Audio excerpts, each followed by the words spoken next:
जल राक्षस अपने रास्ते में आने वाले किसी भी व्यक्ति को निगलने के लिए तैयार था, और यहाँ तक कि ठोस फर्श जो उसका लक्ष्य नहीं था वह भी कई टुकड़ों में बिखर गया तथा उसके चारों ओर की हर चीज मोटी दरारों से ढक गई।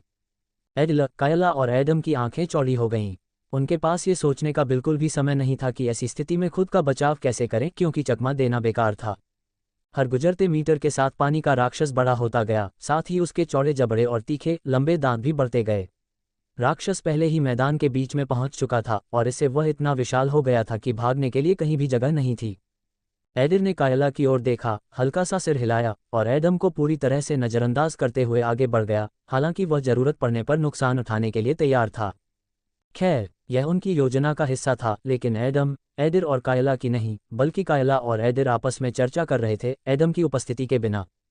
उन्होंने महसूस किया कि प्रागो के पास संभवतः कोई तुरुप का पत्ता था, क्योंकि उसके पास एक मजबूत विनाशकारी क्षमता थी जो कि K2 फैंटम के रूप में उसके पास थी। ऐसे में सवाल बहुत सीधा था, उन तीनों में से किसको सबसे ज्यादा बलिदान देना चाहिए था, किसे सबसे ज्यादा गंभीर घाव लगने चाहिए थे। तार्किक रूप से यह एडम और एडिर को होना चाहिए था, क्योंकि कायला उन्हें ठीक कर सकती थी और उन्हें जल्दी ठीक होने में मदद कर सकती थी, लेकिन एडिर और कायला ने एक अलग रास्ता तय किया था। उन्होंने स्थिति को एक विपरीत परिप्रेक्ष्य से देखा। यदि प्रागो ऐसी स्थिति में है जहां उसे अपना तुरुप का पत्ता इस्तेमाल करना पड़े, तो यह उसका अंतिम कदम होगा और उनकी लड़ाई के अंत का संकेत होगा। उस स्थिति में कायला के साथ किए गए व्यवहार का कोई मतलब नहीं था। यदि एडम और एडिर प्रागो के तीसरे आदेश का सामना करने के बाद लड़ नहीं सकते थे, तो कायला अकेले प्रागो का सामना करने में सक्षम नहीं होगी। एडिर और कायला ने सारा नुकसान उठाने का फैसला किया, क्योंकि एडम ही वह व्यक्ति था जिसे प्रागो की सुरक्षा को तोड़ने में सबसे कम प्रयास करने की आवश्यकता थी।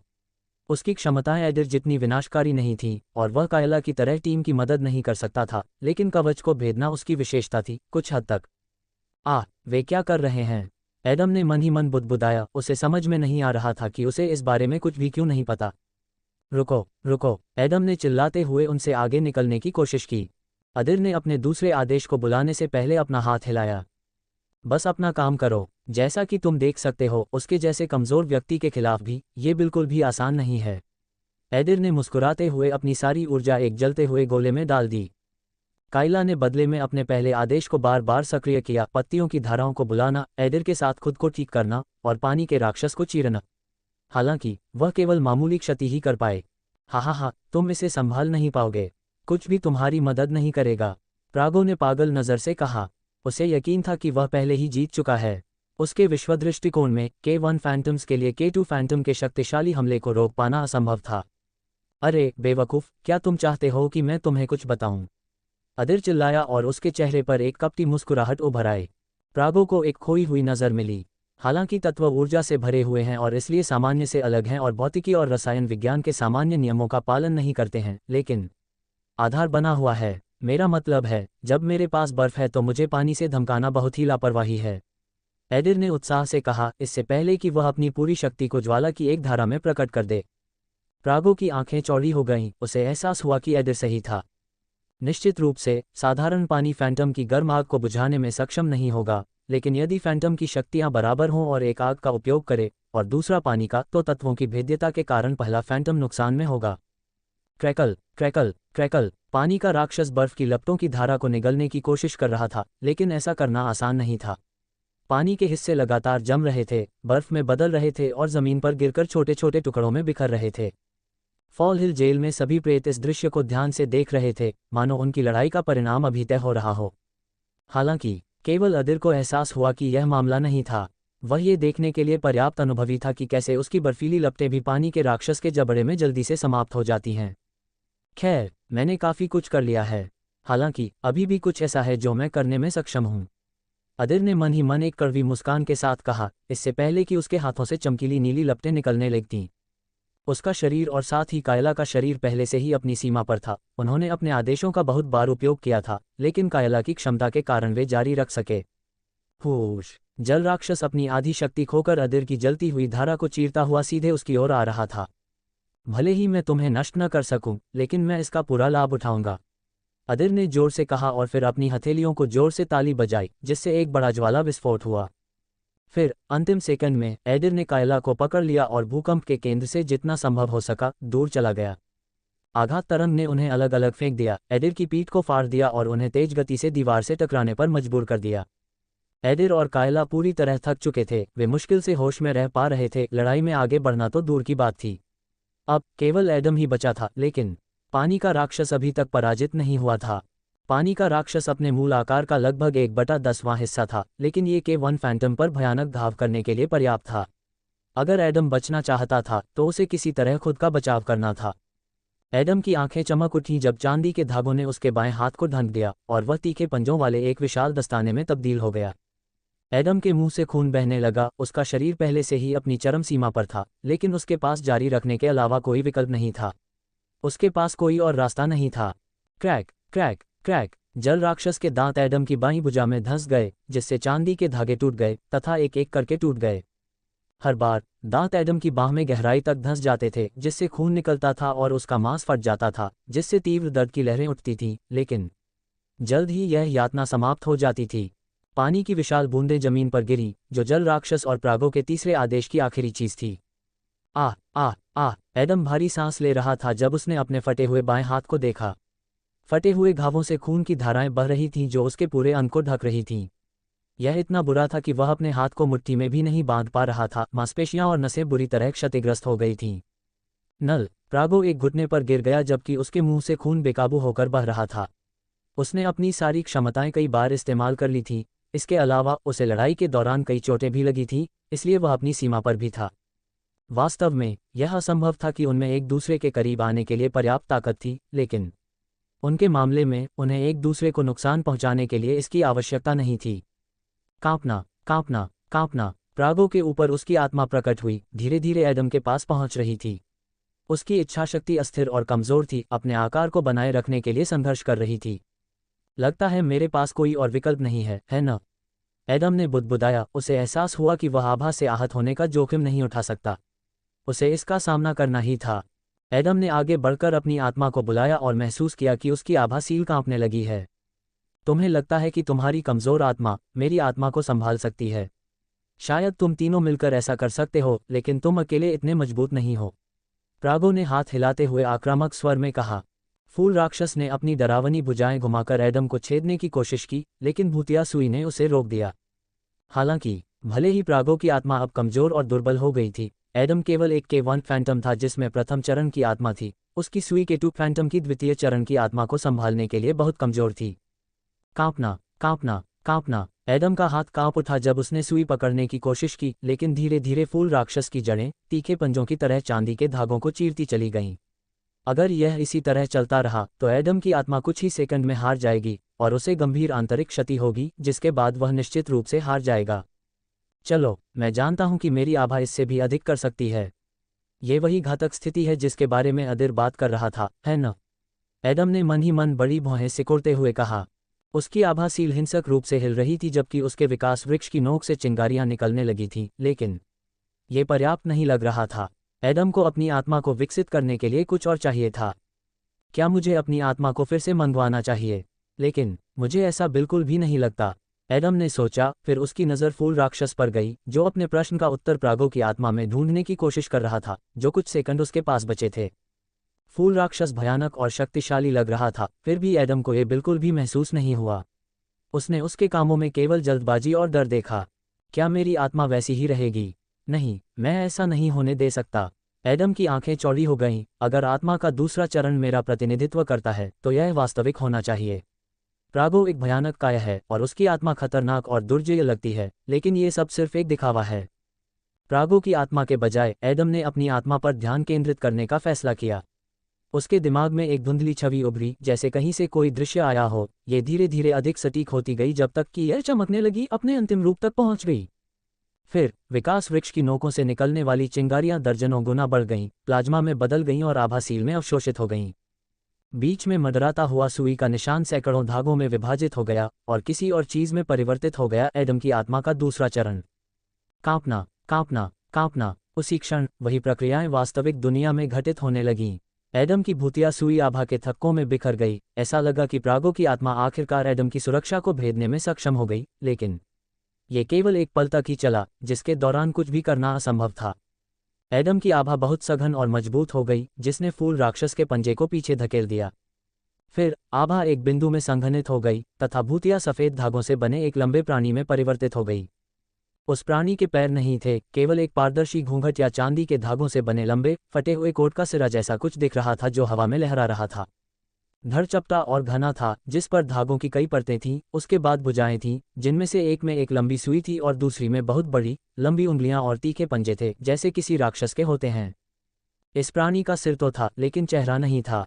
इसे शब्द के सामान्य अर्थ में सिर कहना कठिन है। कंधों से गर्दन की जगह घने धागे निकले जो चौड़ी पंखुड़ियों की तरह दो भागों में बंट गए। बीच में, जहां मस्तिष्क होना चाहिए था, वहां धागों के बीच तैरती हुई केवल एक चमकदार सफेद रोशनी थी जो उनसे सुरक्षित थी। क्या वह भी ऐसा कर सकता है? मुझे ऐसा करने में सालों लग गए। प्रागो अविश्वास में चिल्लाया, इस वास्तविकता को स्वीकार करने के लिए तैयार नहीं था। फिर उसने अपना हाथ हिलाया। जो भी हो, ये पर्याप्त नहीं है। तुम अकेले हो। इसके अलावा मैं पहले ही तुम्हारी आभा से नुकसान उठा चुका हूं। ये बेकार है, प्रागो ने कहा। कुछ हद तक वह सच कह रहा था। प्रतिद्वंद्वी की आभा से एक बार फिर नुकसान उठाना असंभव था, केवल लंबे समय के बाद। हालांकि वह कुछ विवरणों के बारे में पूरी तरह से भूल गया। क्या आनंद! एडम ने गहरी सांस लेते हुए कहा, मानो उसके शरीर से भारी बेड़ियां गिर गई हों। फिर उसकी नज़र फूल राक्षस की ओर चली गई और प्रागो पर टिक गई। तुम सही हो। सामान्य स्थिति में मैं अकेला पर्याप्त नहीं होता, लेकिन बस तुम और तुम्हारी आत्मा को देखो। एडम ने मुस्कुराते हुए कहा और उसकी आंखें एक तीखी चमक के साथ संकुचित हो गईं। तुम दोनों कांप रहे हो। हुश! एडम ने अपना हाथ घुमाया और उसी समय उसकी आत्मा आगे बढ़ी, प्रागो के फूल राक्षस को फाड़ दिया और तेजी से आगे बढ़ गई। निश्चित रूप से प्रागो की आत्मा जल्द ही ठीक हो जाएगी। ऐसा लग रहा था कि प्रागो को डरने की कोई बात नहीं थी और वह एडम की आत्मा को अपने ऊपर हमला करने दे सकता था। हालांकि पिछली बार केवल अदिर और कायला की आत्माओं ने प्रागो की छाती को छेद दिया था, तब एडम की सुई ने भाग नहीं लिया था क्योंकि यह बहुत कमजोर थी। क्रैकल! प्रागो का मुंह खुल गया और खून की एक नई धारा निकली जब एडम की आत्मा का बायां हाथ उसकी छाती में घुस गया। इसने प्रागो को हार और लड़ाई के अंत से अलग करने वाली अंतिम बाधा को तोड़ दिया। उसकी आंखों के सामने सब कुछ धुंधला होने लगा, धीरे धीरे अंधेरे में डूबने लगा। अपनी अंतिम ताकत के साथ उसने अपनी मुट्ठी जमीन पर पटक दी। होश में रहने की कोशिश कर रहा था, लेकिन ये जीत की उम्मीद रखने के समान ही व्यर्थ था जब सब कुछ पहले ही अपने तार्किक परिणाम पर आ चुका था। बाम! प्रागो एक खाली नज़र से गिर पड़ा। खून बह रहा था और उसकी आत्मा के अंदर गहरा पछतावा बढ़ रहा था। एडम कड़वी मुस्कान के साथ मुस्कुराया, शक्तिहीन होकर घुटनों के बल गिर पड़ा और एक गहरी निगाह से ऊपर देखा जिसमें एक धधकती हुई ज्वाला थी। हम जीत गए। यह एक जीत है, एडम फुसफुसाया जब उसकी आत्मा फट गई। सैकड़ों सफ़ेद उज्ज्वल कणों को चारों ओर फैला दिया। एकाकी हिमकणों की तरह वे धीरे धीरे नीचे उतरे और फिर शून्य में विलीन हो गए। उस दिन 3 कैदी नहीं, 3 के 1 फैंटम्स ये दिखाने में सक्षम थे कि कभी कभी शक्ति के स्तर में अंतर भी मायने नहीं रखता। भयभीत और अयोग्य K2 फैंटम उन्हें स्वतंत्रता के मार्ग पर रोक नहीं सका और सैकड़ों निगाहों के सामने वे उचित रूप से खो गए। कदम कदम कदम! काइला का हाथ अपने कंधे पर लिए एडिर धीरे धीरे आगे बढ़ा। उसका शरीर कई घावों से भरा हुआ था और उसका खून इतना बह गया था कि उसके पास एक बूंद भी नहीं बची थी। हालांकि उसकी आंखों में एक चमकीली आग थी और उसके चेहरे पर एक संतुष्ट मुस्कान। कायला भी ऐसी ही स्थिति में थी, लेकिन वह और भी ज्यादा थकी हुई थी। यह कोई बुरी लड़ाई नहीं है न? एडिर मुस्कुराया और एडम के पास चला गया। तारांकन खांसी! एडम को कुछ बार खांसी आए और खून के थक्के बाहर निकलने लगे। फिर वह पलटा और एक कड़वी मुस्कान के साथ सिर हिलाया। हाँ, मैं यह नहीं कह सकता कि यह मेरी अब तक की सबसे अच्छी लड़ाई थी, लेकिन यह निश्चित रूप से मेरी सबसे अच्छी टीम लड़ाई थी। एडम ने धीरे से उठते हुए कहा। अदिर ने अपना सिर पीछे फेंका। सबसे अच्छा क्योंकि यह एकमात्र है। हाँ, शायद तुम सही हो, लेकिन मुझे यकीन है कि यही एकमात्र कारण नहीं है। ठीक है, अब हम आज़ाद हैं, है न? एडम ने एडिर और कायला की ओर देखते हुए पूछा। कायला ने राहत की सांस ली। जरूर। ऐसा करने से पहले हमें अपने नेक्सस और अन्य सामान ले लेना चाहिए। हम उनके बिना बिल्कुल भी नहीं जाना चाहते। ठीक है, हालांकि हमें वापस एफ जोन की ओर जाना होगा। क्रैकल! उसी समय छत से एक ड्रोन उड़ा, लेकिन उसके साथ कोई बक्सा नहीं था, बल्कि एक साधारण नोट था। वह सीधे एडम के हाथ में आ गिरा। जेल के बाहर जाओ, वापस जाने का कोई मतलब नहीं है। ओह, जाहिर है कर्मचारियों में से एक हमें देख रहा है। खैर, यह अच्छी बात है। ऐसा नहीं है कि मैं चल नहीं सकता, लेकिन हमारी वर्तमान स्थिति में सीधे खड़े रहना भी बहुत मुश्किल है। एडिर ने अपना सिर हिलाया। अरे, क्या तुम में मुझे थामने की ताकत नहीं है? कायला ने मुस्कुराते हुए खुद को उसके खिलाफ दबाते हुए कहा, जिसमें स्पष्ट रूप से उपहास का भाव था। अदिर ने उसे अजीब नज़रों से देखा, फिर अपना हाथ उसके हाथ से हटा लिया और आगे बढ़ गया। बाम! अचानक से कायला जमीन पर गिर पड़ी और उसे बहुत चोट लगी। तुम क्या कर रहे हो? कायला चिढ़कर चिल्लाई। अदिर ने उसे गंभीर दृष्टि से देखा और अपने सीने पर अंगूठा मारा। मेरी एक गर्लफ्रेंड है, तुम्हें पता है। कायला का मुंह खुला का खुला रह गया। वह नहीं जानती थी कि एदिर के ऐसे शब्दों पर कैसे प्रतिक्रिया दे। दोस्तों, अचानक लोला उनके पास दौड़ी। वह इतनी जल्दी में थी मानो अगर वह एक सेकंड भी देरी करती तो वे वाष्पीकृत हो जाते। ये स्पष्ट था कि वह उनके बारे में कितनी चिंतित थी। बाम! लोला सीधे एडम से टकरा गई, जिसने अपनी कमजोरी के बावजूद उसे आसानी से पकड़ लिया। आखिरकार लोला एक सामान्य व्यक्ति ही थी और शारीरिक रूप से काफी कमजोर और हल्की थी। अरे, क्या तुम्हें शो अच्छा लगा? एडम ने लोला के बालों को सहलाते हुए मुस्कुराया। तुम ठीक हो? लोला ने जल्दी से पूछा। एडम ने एदिर और कायला की ओर देखा, फिर हल्का सा सिर हिलाया। हाँ, हम घायल हैं, लेकिन जिंदा हैं। मैं आपको विश्वास दिलाता हूं कि अब हम इस तरह की स्थिति के आदी हो चुके हैं और मुझे ये भी नहीं पता कि यह अच्छा है या बुरा। हालांकि एक बात मैं निश्चित रूप से जानता हूं कि हमें यहां से निकल जाना चाहिए। एडम ने दरवाजे की ओर बढ़ते हुए कहा। अदिर, कायला और लोला उसके पीछे चले गए। ऐसा लग रहा था कि यह अन्य कैदियों के लिए अपनी आज़ादी पाने का एक अवसर था। सिर्फ इस जोन से ही नहीं, बल्कि सभी अन्य जोन से, क्योंकि प्रागो बेहोश था और कोई भी उन्हें रोक नहीं सकता था। कोई भी आगे नहीं बढ़ रहा था। उन सभी को एहसास हो गया कि यह इतना आसान नहीं था, और अगर वे अभी भाग गए तो वे जो सबसे अच्छी उम्मीद कर सकते थे वह एजोर लोड से उत्पीड़न था, और यह असंभव था कि डार्क ऑर्डर या क्रिम्सन पाथ उसके लिए खड़े होंगे। इसका एक और कारण था एडम, एदिर और कायला के प्रति थोड़ा सा सम्मान। उन्होंने जो किया वह एक ऐसी उपलब्धि थी जिसे सभी फैंटम्स में से बहुत कम प्रतिशत ही कर पाते थे। प्रागो की तुलना राक्षसों से नहीं की जा सकती। आखिरकार वह एक प्रेत था, लेकिन वह उच्च शक्ति स्तर का प्राणी था। लेकिन फिर भी वह हार गया। ये जीत उन्हें आसानी से नहीं मिली। एडम, एडिर और कायला दोनों ही कगार पर थे। अगर वे थोड़े कमज़ोर होते या अगर उन्होंने कुछ और गलतियां की होती तो इसका अंत अलग होता। क्रैकल! सामान्य दरवाज़ा खुला, जो एक साधारण सर्विस सीढ़ी की ओर जाता था। उस पर चढ़कर वे फॉल हिल जेल की सबसे ऊपरी मंजिल पर पहुंचते हैं। सबसे पहले एडम और अन्य लोगों ने सामान्य शहरी शोर सुना, विशेष रूप से पास से गुजरने वाली कारों का, क्योंकि वे अभी अभी भूतल से बाहर आई थीं। ताली बजाओ! अचानक एक शांत, आत्मविश्वास भरी ताली की आवाज़ आई, जिसने उनका ध्यान आकर्षित किया।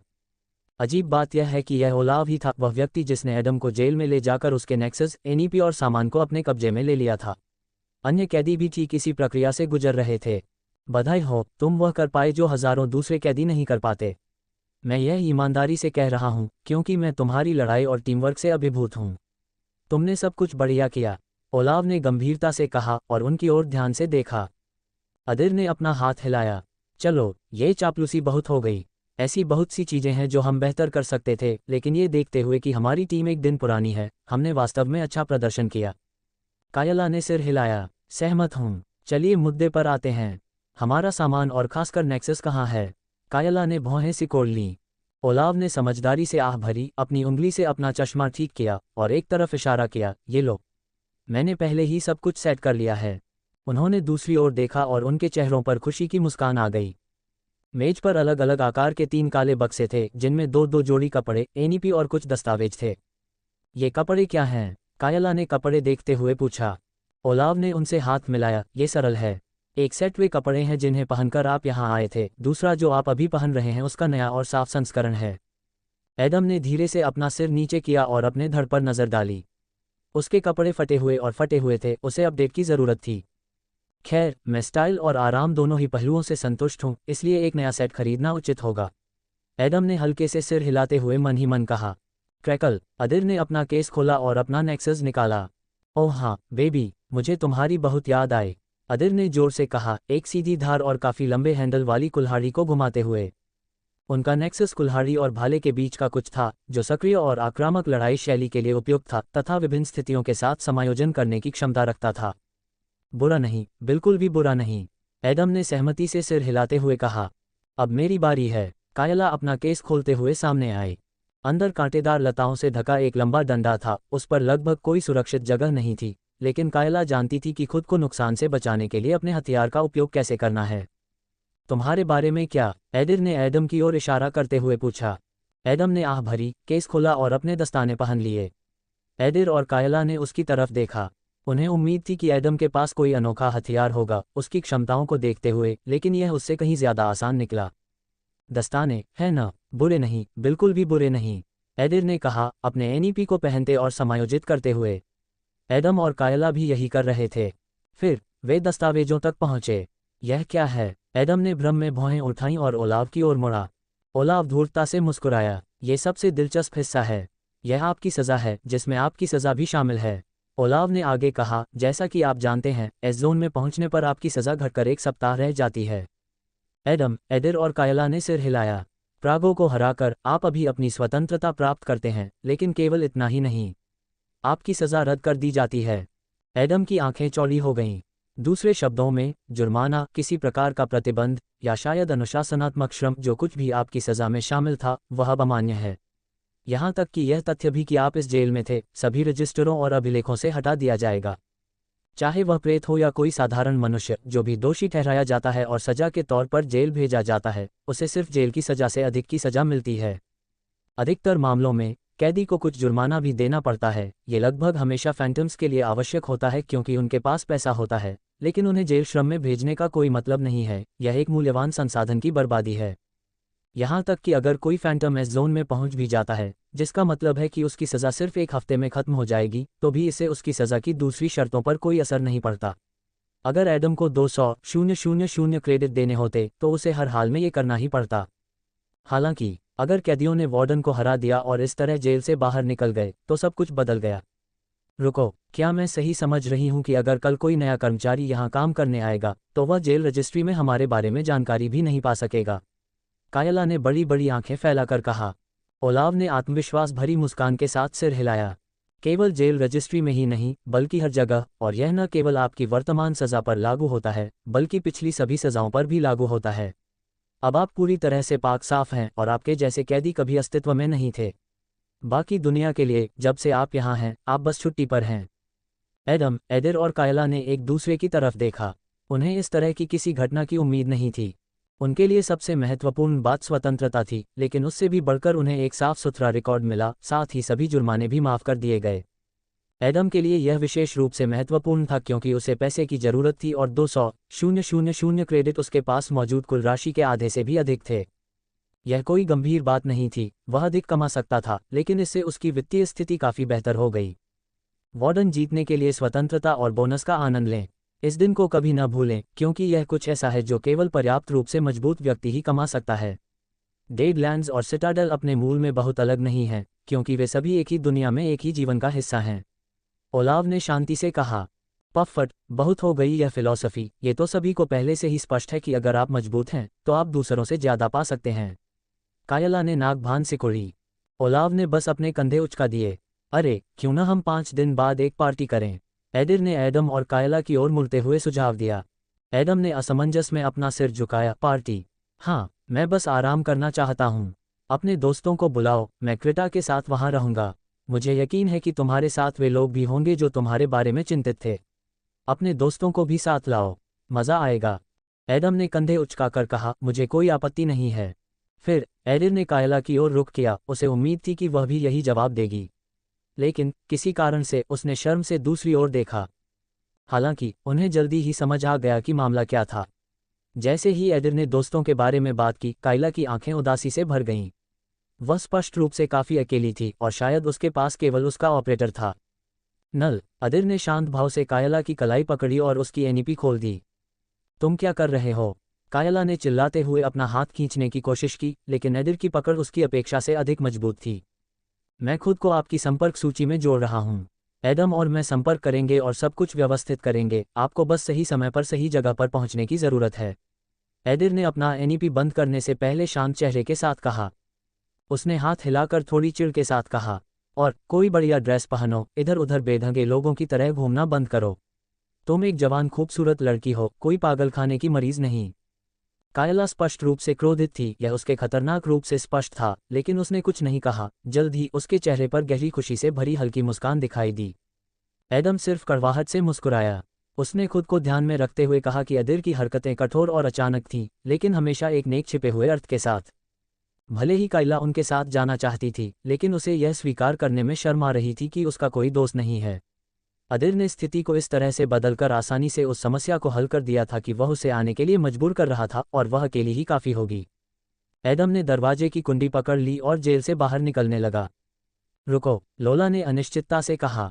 एडम ने पलटकर देखा तो उसे उसका अजीब सा चेहरा दिखाई दिया। मैं आपसे 5 दिन में मिलूंगा, है न? एडम ने चेहरे पर हल्की मुस्कान के साथ पूछा। लोला की आंखें चौड़ी हो गईं, जो सितारों की तरह चमक रही थीं। जरूर, मैं जरूर आऊंगी, लोला ने जोश से जवाब दिया।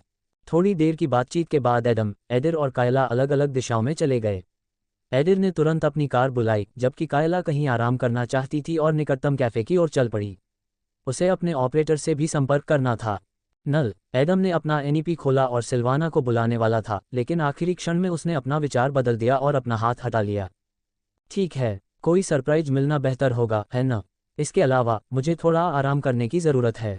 एडम ने बुदबुदाया, ऊपर देखा और एक गहरी सांस ली जो उसकी छाती में भर गई। यद्यपि वह लंबे समय तक जेल में नहीं रहा था, विशेष रूप से एफ जोन और डी जोन में रहने वालों की तुलना में एडम को स्वतंत्रता से प्रतिबंधित होने की भावना पसंद नहीं थी। आज़ादी सबसे बड़ी दौलत है जो एक इंसान या कोई भी जीव पा सकता है। आज़ादी को बनाए रखने या खोने के कई तरीके थे, लेकिन आज़ादी पाने का सिर्फ एक ही तरीका था, उसे बलपूर्वक छीनना। बेशक दर्शन और बहस के लिए पर्याप्त जगह थी, लेकिन एडम के मामले में शक्ति ही निर्णायक कारक थी। कुछ मायनों में फॉल हिल जेल डेडलैंड्स के समान थी, केवल एक अंतर के साथ, डेडलैंड्स में कोई नियम नहीं थे और विफलता की स्थिति में जीवन की सुरक्षा की कोई गारंटी नहीं थी। शायद यही कारण था कि प्रागो डेडलैंड्स से इतना दूर रहता था, और साथ ही उसके जैसे अन्य फैंटम्स से भी। हालांकि यह एडम के लिए कोई नुकसानदेह बात नहीं थी, इसके विपरीत। मुझे अभी भी गढ़ में काम करना है, एडम ने अपने परिवार, पार्टी और नाराटा और ट्रॉन के साथ बैठक को याद करते हुए कहा। लेकिन एडम ने दूसरी ओर देखा, जहां दर्जनों किलोमीटर की दूरी पर मृत भूमि थी। मैं किसी भी तरह से उस इच्छा से नहीं निपट सकता कि मैं वापस जाऊं, जहां मैं वह बन गया जो मैं अब हूं। क्रैकल, दरवाजा खुला और आप एक ऐसे कमरे में पहुंचे जो आमतौर पर पूरी तरह से साफ रहता था, मानो किसी राजा के आगमन के लिए साफ किया गया हो। लेकिन इस बार मामला अलग था। धूल या गंदगी ऐसी चीज नहीं थी जिसे आंख देख पाती, यह इतनी ज्यादा थी कि यह सामान्य बात हो गई थी। हर जगह बिखरे हुए जूते, कपड़े और खाने के कंटेनर, खास तौर पर इंस्टेंट नूडल्स पड़े थे। यहाँ आने वाला कोई भी व्यक्ति यही सोचता कि यह किसी गंदगी से भरे व्यक्ति का घर है, या फिर ऐसे व्यक्ति का जो वर्षों से अपने घर से बाहर नहीं निकलना चाहता। हालांकि यही वह जगह है जहां एडम के सबसे करीबी लोगों में से एक रहता था। Tap tap tap, Silvana keyboard पर तेजी से टाइप कर रही थी और कुछ खोजने की कोशिश कर रही थी। एक नज़र में ही यह स्पष्ट हो गया कि वह जेल, अदालतों और पुलिस के बारे में कुछ जानकारी ढूंढ रही थी। हालांकि एडम ने उसे चिंता न करने के लिए कहा था, लेकिन वह उसकी बात सुनने वाली नहीं थी। ऐसा लगता है कि किसी को आत्मनियंत्रण करना ही नहीं आता, है न? एडम ने दरवाजे के सहारे अपनी पीठ टिकाते हुए कहा।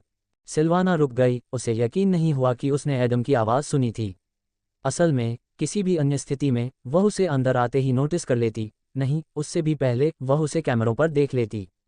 लेकिन इस समय सिल्वाना निश्चित रूप से अपनी सर्वोत्तम स्थिति में नहीं थी।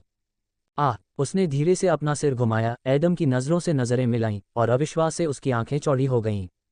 एडम ने शांत भाव से उसकी ओर धीमे कदम बढ़ाए। सिल्वाना कांपने लगी, यहाँ तक कि घबरा भी गई, लेकिन इसलिए नहीं कि वह एडम से डर रही थी, बल्कि इसलिए कि अब वह और उसका घर कैसा दिख रहा था। एडम के लिए, उसकी संचालिका के रूप में, वह हमेशा पूर्णतावादी की आदर्श रही थी, खासकर जब बात सफाई और दिखावट की आती थी, लेकिन अब वह उसे खुद को इस तरह नहीं देखने दे सकती थी। इससे पहले कि सिल्वाना कुछ कह पाती, एडम उसके पास गया और अपनी तर्जनी उसके होठों पर रख दी, मानो उसे चुप रहने को कह रहा हो। यद्यपि यह पहली बार था कि वह इस स्थिति में था, परंतु जब से वह सिल्वाना को जानता था, उसने उसके साथ काम करना सीख लिया था और जानता था कि उसे कैसे पटरी पर लाया जाए। मैंने तुमसे कहा था कि चिंता मत करो और मेरे लिए एक उपयुक्त सा राक्षस ढूंढो, है न? एडम ने गंभीरता से कहा। हालांकि तुम अभी भी मुझे जेल से बाहर निकलने में मदद करने के तरीके खोज रहे हो, जबकि मैं पहले से ही आज़ाद हूं। एडम ने गहरी सांस ली। चलो इसे इस तरह करते हैं, तुम्हें सज़ा मिलेगी। सज़ा के तौर पर, जब तक मैं सैर से वापस नहीं आ जाता, तुम्हें ये जगह साफ करनी होगी। ये समझते हुए कि इस अजीब विराम को और बढ़ाने का कोई रास्ता नहीं था, एडम ने जल्दी से सिल्वाना के अपार्टमेंट को छोड़ दिया, जिससे उसे एक बार फिर से अपने शब्दों को अपने दिमाग में चलाने और अपने विचारों से सीधे काम पर जाने का मौका मिला। सिल्वाना एडम के सामने इस तरह नहीं दिखना चाहती थी, और एडम चाहता था कि सिल्वाना सहज महसूस करे, इसलिए दोनों के लिए यह बेहतर था कि वे गैर जरूरी मुद्दों पर काम करने के लिए थोड़ा विराम लें। 2 घंटे बाद एडम वापस लौटा और जैसे ही उसने दरवाजा खोला, उसके सामने एक नया लेकिन परिचित दृश्य सामने आया। पूर्ण स्वच्छता के साथ वह औपचारिक वस्त्र पहने एक लड़की की ओर बढ़ रहा था, जो अपने हाथों को सामने की ओर मुड़े हुए गलियारे के बीच में उसका इंतजार कर रही थी। एडम स्पष्ट रूप से आश्चर्यचकित था, उसने उम्मीद नहीं की थी कि सिल्वाना सिर्फ 2 घंटों में इतना कुछ कर सकेगी। वह कुछ कहना चाहता था, लेकिन इस बार सिल्वाना पहले ही उससे आगे निकल चुकी थी। वह कमर पर हाथ रखकर झुकी और बोली, सबसे पहले धन्यवाद। दूसरे, मुझे खुशी है कि आप इतनी जल्दी वापस आ गए, और मैं पूरी बात के बारे में और अधिक सुनने के लिए उत्सुक हूँ। सिल्वाना ने पूरी गंभीरता से कहा, जरूर, लेकिन पहले मेरे लिए कॉफ़ी बनाओ और फिर कुछ मीठा खाओगे, है न? एडम ने हल्की मुस्कान के साथ कहा। सिल्वाना मुस्कुराए, जैसी आपकी इच्छा। चीजें काफ़ी जल्दी अपनी सामान्य गति पर लौट आईं, लेकिन आगे बढ़ने की इच्छा कहीं नहीं गई, न तो एडम की और न ही सिल्वाना की। एडम ने सिल्वाना को सब कुछ विस्तार से समझाया, जेल, क्षेत्रों, नियमों, संरक्षकों और कायला और एडिर के साथ प्रागों के खिलाफ उसकी लड़ाई के बारे में। वह सिल्वाना से कुछ भी नहीं छुपाने वाला था, और वह चाहता था कि उसे सब कुछ पता चले। आखिरकार ऑपरेटर के लिए ये जानकारी उपयोगी थी। अंत में एडम ने नाराता से अपनी बातचीत छोड़ दी। हालांकि उसने जेल में बहुत कुछ सीखा था और कुछ असामान्य लोगों से मिला था, लेकिन उसका सबसे बड़ा झटका नाराता से संबंधित था। ओह, ये वास्तव में आश्चर्यजनक है। शर्म की बात है, मैंने कभी ऐसी समस्या के बारे में सोचा भी नहीं। हमेशा ऐसा लगता है कि फैंटम होना सिर्फ एक इनाम है, लेकिन जहां आशीर्वाद है वहां हमेशा अभिशाप के लिए जगह होती है न? सिल्वाना ने एडम के शब्दों पर विचार करते हुए बुदबुदाया। एडम ने सिर हिलाया और कॉफ़ी का घूंट लिया। किसी कारण से आज वह यही ड्रिंक पीना चाहता था। सोडा और स्मूदी की मिठास उस पर हावी हो गई थी। तुम 3 दिन में उससे मिलने जा रहे हो? एडम ने सिर हिलाया। ट्रॉन अभी भी वहां रहेगा, शायद वही ये तय करेगा कि डार्क ऑर्डर उसके सपने को सच करने में मदद करेगा या नहीं। खैर, मैं सर्वश्रेष्ठ की उम्मीद कर रहा हूं, लेकिन कोई नहीं जानता कि तब क्या होगा। इसके अलावा, क्या आप 5 दिनों में पार्टी में जा रहे हैं? सिल्वाना के होठों के कोने थोड़े ऊपर की ओर उठ गए। बिल्कुल, हम सभी को उचित आराम की आवश्यकता है। इसके अलावा, मुझे एडिर और कायला को देखने में दिलचस्पी होगी, ऐसा लगता है कि वे काफ़ी सक्षम फैंटम हैं। एडम ने अगला घूंट लेते हुए आह भरी। फिर एक छोटा विराम जारी रहा, जबकि माहौल जल्दी ही एक अलग तनाव से भर गया। ये तनाव एडम की ओर से आ रहा था, क्योंकि वह आखिरकार वह सवाल पूछने के लिए तैयार था जिसके बारे में वह कई दिनों से सोच रहा था। सिल्वाना, जेल और नाराता के बारे में मेरी कहानी सुनने के बाद, और यह भी ध्यान में रखते हुए कि तुम मेरी संचालक हो, मैं तुमसे कुछ पूछना चाहता हूँ। एडम ने गंभीरता से सिल्वाना की ओर देखते हुए कहा। सिल्वाना ने घबरा कर कहा, उसे समझ नहीं आ रहा था कि वह वास्तव में किस बारे में बात कर रहा था। क्या तुमने कभी सोचा है? नहीं, एडम ने अपने होंठ काटे, क्या तुम कभी फैंटम बनना चाहते थे? सिल्वाना की आंखें चौड़ी हो गईं। कुछ ही फैंटम अपने ऑपरेटर से ऐसा सवाल पूछते हैं, ज्यादातर इसे एक हास्यास्पद मजाक समझते हैं, लेकिन उनकी स्थिति अलग थी। सिल्वाना जानती थी कि एडम एक नेचुरल बॉर्न फैंटम था, जिसका मतलब था स्पार्क के बिना किसी व्यक्ति के रूप में उसके पास भी यही अवसर था। वास्तविकता ये थी कि यदि सिल्वाना की इच्छा होती तो वह किसी भी समय डेडलैंड्स में जा सकती थी और राक्षस से लड़ सकती थी। यदि उसने एक बनाम एक में राक्षस को मार दिया तो वह एक नेचुरल बॉर्न फैंटम बन जाएगी, बस इतना ही। एडम ने पहले इस बारे में नहीं सोचा था, लेकिन नाराटा के साथ चर्चा ने उसकी मानसिकता बदल दी, जिससे वह स्थिति को अधिक व्यापक रूप से देखने लगा। अगर कुछ फैंटम नहीं बनना चाहते थे, तो ऐसे सैन्यकर्मी, ऑपरेटर और लोहार होने चाहिए जो फैंटम बनना चाहते थे और इसके लिए कुछ भी करने को तैयार थे। बेशक, ऐसा करने के लिए पहले नेचुरल बॉर्न फैंटम के बारे में जानना जरूरी था। सिल्वाना काफ़ी देर तक चुप रही, फिर आत्मविश्वास से बोली, एडम, कृपया खड़े हो जाओ। एडम ने असमंजस में अपनी भौहें उठाईं, लेकिन उसने वैसा ही किया जैसा उसने कहा था। सिल्वाना ने कुर्सी को एक तरफ धकेल दिया और एडम को आश्चर्यचकित करते हुए उसके सामने एक घुटने पर बैठ गई, एक शूरवीर की तरह। उसके चेहरे पर एक गंभीर भाव था और उसकी हथेली उसकी छाती पर टिकी हुई थी। एडम शर्मिंदा था, उसने इसकी उम्मीद नहीं की थी और न ही इसे सामान्य माना था, लेकिन वह खुद को उससे खड़े होने के लिए कहने के लिए तैयार नहीं कर सका। सिल्वाना की निगाहें उसे ऐसा करने नहीं दे रही थीं। वह पहले से भी अधिक गंभीर थी। बिना कुछ कहे उसने जो रास्ता चुना था उसमें उसका दृढ़ संकल्प और आत्मविश्वास झलक रहा था। ये याद रखना महत्वपूर्ण है कि हर किसी का मार्ग अलग होता है, हर किसी के लक्ष्य और सपने अलग अलग होते हैं।